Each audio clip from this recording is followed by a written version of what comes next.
What's up guys, it's Will back again, and today's review is Detroit. Detroit is a historical drama film that was directed by Kathryn Bigelow and is based on the Algee motel incident that took place in Detroit 1947. Detroit, based on true events in Detroit of 1947, follows an ensemble cast of characters that all find themselves in the midst of a chaotic situation. Riots have erupted in the city of Detroit due to police brutality concerns and racial tensions, and the National Guard has been called in to suppress the ongoing riots. One night, police and National Guard troops hear gunshots from the Algee motel and head over to investigate the situation. Before long, the police begin brutally interrogating their potential suspects, and the situation goes from bad to worse as the rest of the film is spent watching our ensemble cast of characters all experience a terrible night that will forever change each of their lives and the city of Detroit itself. Alright, so I definitely went into Detroit with some really high expectations because I knew Kathryn Bigelow was directing it, who's responsible for making two films that I really enjoy in The Hurt Locker, and a movie that's one of my favorites in Zero Dark 30. She's never been a director to shy away from difficult subject matter, and she definitely continues that approach with Detroit. Detroit is a film that's very difficult to watch, but at the same time very difficult to look away from because it doesn't hold anything back in its dramatization of a very chaotic time in US history, and this dramatization is packed to the brim with tension and drama,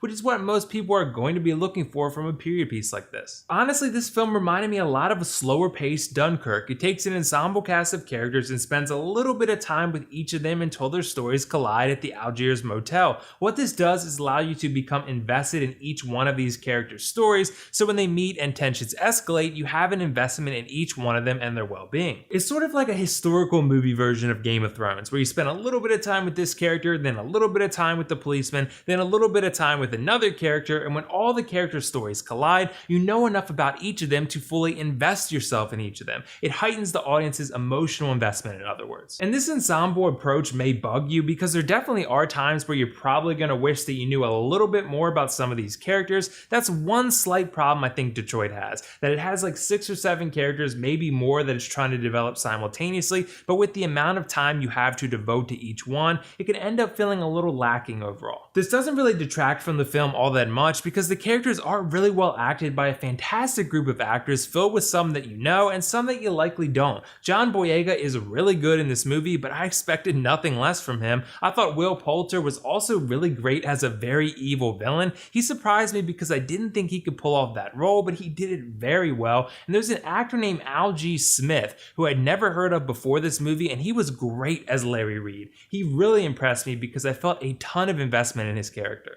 Mackie is also in this movie, and he's really good too. He plays a veteran named Green who gets caught up in this whole mess at the Algee motel, and he does a great job showing off his range as a dramatic actor as well. Really, the whole first act is just building our characters forward and progressing their time so that they can reach the Algee motel, where the film really starts to hit its stride, because the motel scene where you spend the majority of the film is really like one very long scene that entails a number of twists and turns designed to keep you on the edge of your seat. It definitely works in that regard because the police that detain the motel residents will do just about anything to get the answers they seek. I think this is a long and difficult scene to watch, but at the same time it's really intense, and that's why I think Detroit is at its best when it's in the motel. This isn't to say that it isn't great before then though, because the filmmakers did a really great job of recreating the chaotic environment of Detroit during this period of riots and unrest. The streets and neighborhoods look super run down, people are looting from stores, police are shooting people in the streets, and it's just pure anarchy that Detroit as a film captured the essence of very well. But even though Detroit has all these things going for it, I still feel like it's a little longer than it needs to be. This movie is just under 2.5 hours long, and I think there are definitely some scenes that feel a little redundant or overly lengthy, and like they could have been cut down to shave off a little bit of the runtime. Small gripe, but if you're going to the theaters to see this film, I think you should be prepared to be there for the long haul, considering it's 2.5 hours. But overall, I was very satisfied with Detroit. It's not better than Zero Dark 30 or anything, but it's still a really good movie that's well worth your time. I thought it had some fantastic acting and characters, very well executed drama and tension, and a great recreation and sense of environment. I did also feel that the characters could have been developed a little bit further, and the runtime was a bit too long. I'm still going to give Detroit a 9 out of 10, and definitely recommend you check this one out in theaters if you're looking for a well-crafted historical drama piece. So did you guys see Detroit yet? What did you think of it? And if not, let me know why not. And also let me know your favorite historical drama film you've seen over the past 5 years or so. Mine would probably still be Zero Dark 30. That's all for now though. This is WillFoxification signing off. See you in the next review.